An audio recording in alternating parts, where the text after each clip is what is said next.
things done, oh, I rush until life's no fun. Welcome back from Cat Daddies as we are celebrating really just an individual that has done so much for this community, been a staple for over 40 years in downtown Alton. Don Hubert joins me now, followed by Nancy. How are we doing today, guys? Don, how are we doing? Just fine. Well, you know, right off the bat, this is a really big weekend in Alton. And I've said this all week, everyone's under the same impression. Whenever you've really made an impact for over 40 years in a variety of avenues, from, you know, helping organizations that nobody's even heard of, you know, the act that, you know, is committed, the donations, to also just being a staple, providing those core memories for us as we grew up. What's it like for both of you? Don, I'll start with you about just the impact that this weekend holds. Well, you just defined Mark Springman. I mean, he was a generous person. He's always been. He's very kind. He got a wonderful wry humor that he rarely says things, but when he does, it blows you right out of the water. You're right. And I wish I had an example. That was one very good one. I can't remember all of it. But he was generous to a fault.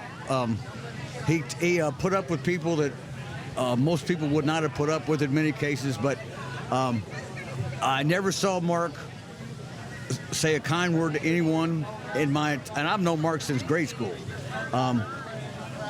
Now, you know, on the occasion that someone in the bar was being inappropriate, maybe, but it was still not aggressive. It was passive.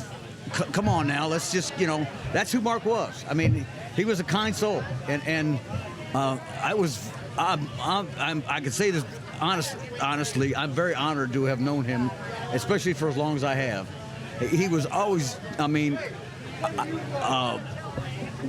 if you needed a little bit of help, Mark was there for you, you know, and a lot of us did through the years. Nancy, what are your thoughts? This is such a testament to Catdaddy's impact. Has been there for people for as long as I can remember. I have been a good friend to him, and our families were friends over 30 years, and then I had the opportunity to work for him. So take me through, what was it like working for Catdaddy? Well, she was here during the flood. During the which flood? Yeah, 93. Oh, yeah, the real flood. Okay, the real one, yeah, the one with the red tape on the walk-in cooler that we're all familiar with, right? So during the flood, they didn't put the concrete out in those days. They had manpower, and they had volunteerism, and they had community coming down to build the flood wall, which we all used for balloon launching over the flour mill, or, you know, in those days it was make your own entertainment. But no, just this is a testament to Catdaddy and the lives that he has touched. And, you know, we've been talking and just hearing stories from, you know, Mac and so many other folks, but it seems like just the consensus, and I didn't know Catdaddy as long as, you know, so many people here, but just it seems like anyone that connected to him really became a friend, you know, and that's just my takeaway. What do you guys think? Mark never met a stranger. He really never did. But his kindness extended beyond that even. And, you know, we raised a whole hell of a lot of money down here for the Boys and Girls Club over the years. Around $100,000, correct? Over. Yeah. No, it's more than that. More than that? I think it was like... It was a lot. Wow. It was a big number. I can't remember. Regardless. I'm an historian for a reason. I don't do figures well, okay? But no, I mean, it was a big number. But the thing about it is, whatever money we raised that day, we used to auction off or raffle off 4 televisions. I was the recipient of the first one. Were you the really? plasma, that back in the plasma days.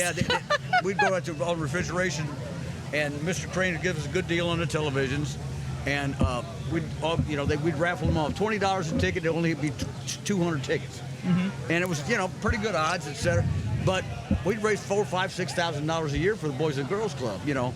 But what happened was, when we raised this money, we would raise an increment, whatever it happened to be. Mark would match it. And that was what made this thing so exceptional. Okay, we raised $2,500. Now it's $5,000 because of Mark. And that's another person that Mark was all the time. I mean, Absolutely. And then, Nancy, I'll ask you the same question I asked Donnie here before we go really into the interview. What are your thoughts just on that, that impact? For the Boys and Girls Club? And just organizations alike. Oh, just giving back to the community. You just really see what kind of a loving and giving person he is. Anyone could walk in the bar at any time and go, "Hey, Kat, I'm hurting a little bit this week. Can you help me out?" And he never said no. I never saw him say no. So, just a huge personality within our community. Well, and on top of that too, and we heard Matt kind of talk a tiny bit about it, but I was in, and I shared the story whenever no one could hear the audio during the first 10 minutes of this thing because of just some things. Well, all of a sudden, I'm sitting there talking in Austin, Texas. They said, "What makes Alton so special?" And I start breaking into just the community atmosphere, and I've said it a couple of times on the show, but I'm out of limes, I'm out of fruit. Hey, go over to Max and get them. Hey, hey, Mac needs this. Go run this. Oh, I get phone calls all the time. Yeah. Hey, Donnie, we need fruit. So I pillaged Mac's cooler and bring it over here. We did that just today. Oh, yeah, we did that today.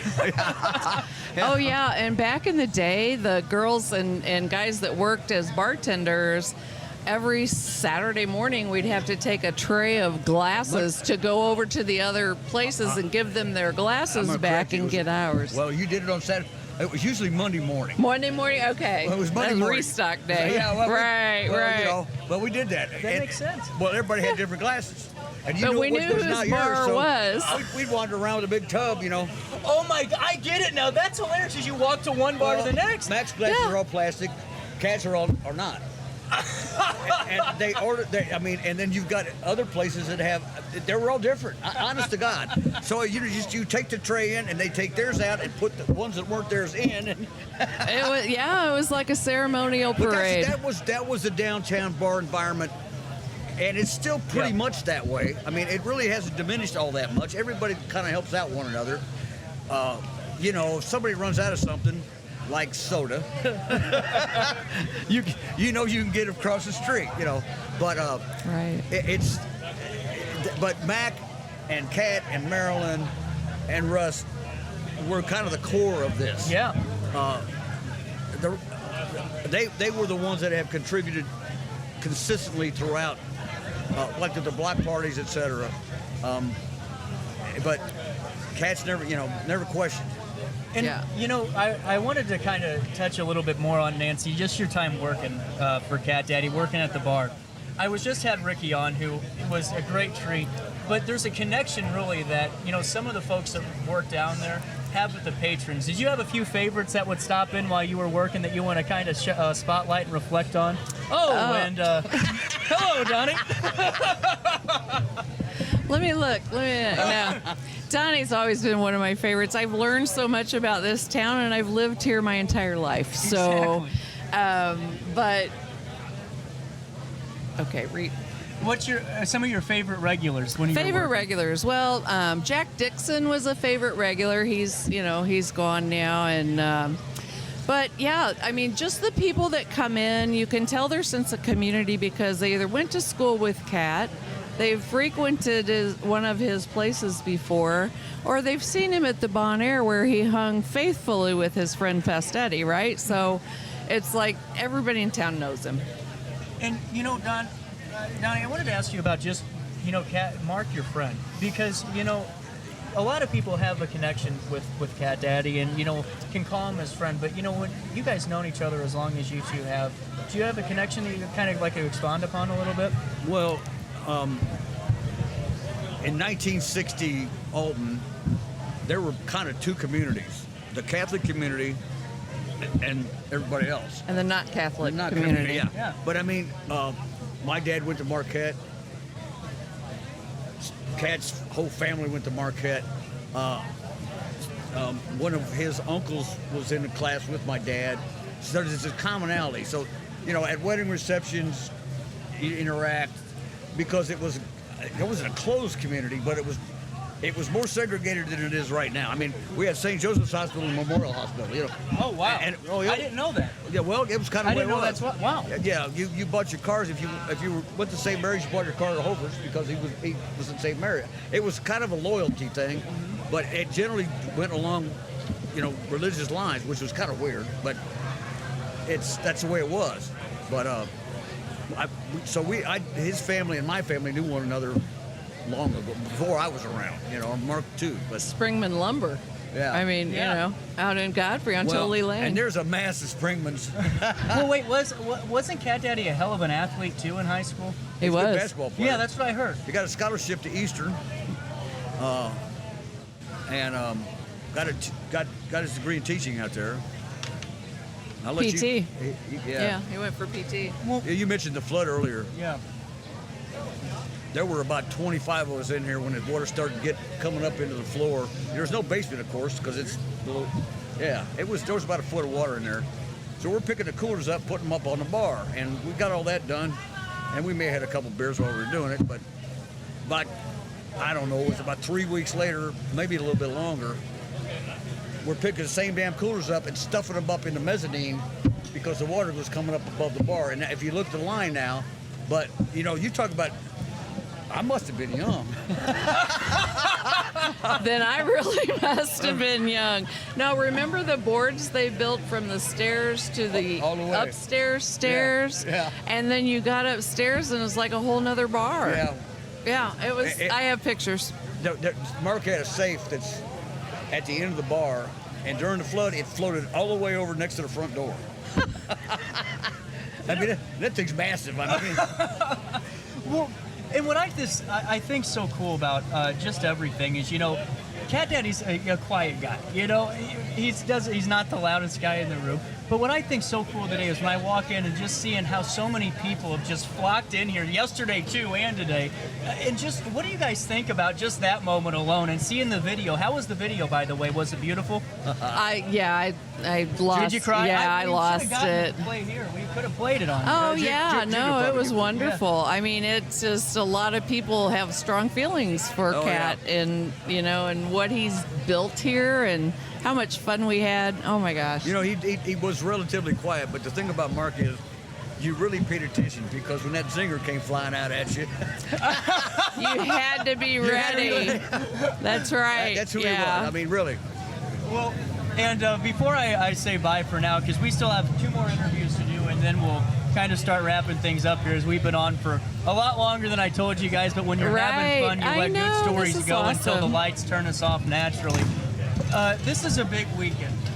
And what is your thought, Donnie, just on the historical impact? Because there is history here. Cat and Mac and all these guys, and Well, they created Alton's history. This is an end of an era. Yeah, it is, and that's how we build And it. it's gonna change even more dramatically over a period of time. Mark's 69. Russ is, let's say, a little older. Russ too, absolutely. A little older. I mean, we're all getting up there. So you know, it's all going to change up. We all just. And what's happening here, I think this is going to kind of move forward in the same way it's been for at least a while. You know, these guys kind of want to preserve what's here, Yeah. and move with what's here. Absolutely. You know? But that's their business. Right. You know, Nancy, Yeah. your thoughts? I agree with Donnie. I think there's a vested interest to keep going what we've had going for almost 40 years, and that is a sense of, you know, you can go to the local bar after work and have a beer and know people that are going to be in there. Even if it's, you know, you're a woman alone, you're safe, right? And Cat always brought that And safety. we never let anybody walk out here alone. Oh, no, No. never. And the people care about you when you walk in. you know? Absolutely. Well, and It's you like Cheers. Exactly. And Donnie, you said something. Russ Smith, I want to give a big shout out to. Bossa Nova helped sponsor the show tonight, so we can get all the equipment out here. And Russ, thank you so much too. And really another one of the main core that you great call there. Well, Russ has always been very supportive of downtown. He deserves accolades. He really does. Absolutely. It's a We're going to take a quick big break. part. I'm going to try to do 1 or 2 more interviews, and I'm not letting Cat and Judy off the hook. We got to get them on here before we say Awesome. goodbye. You go get him. I'm not. That's his sister right there. Where at? In red. Oh, we got to interview a sister. That would be fun. We'll take a quick break. We'll come back and see what happens after this.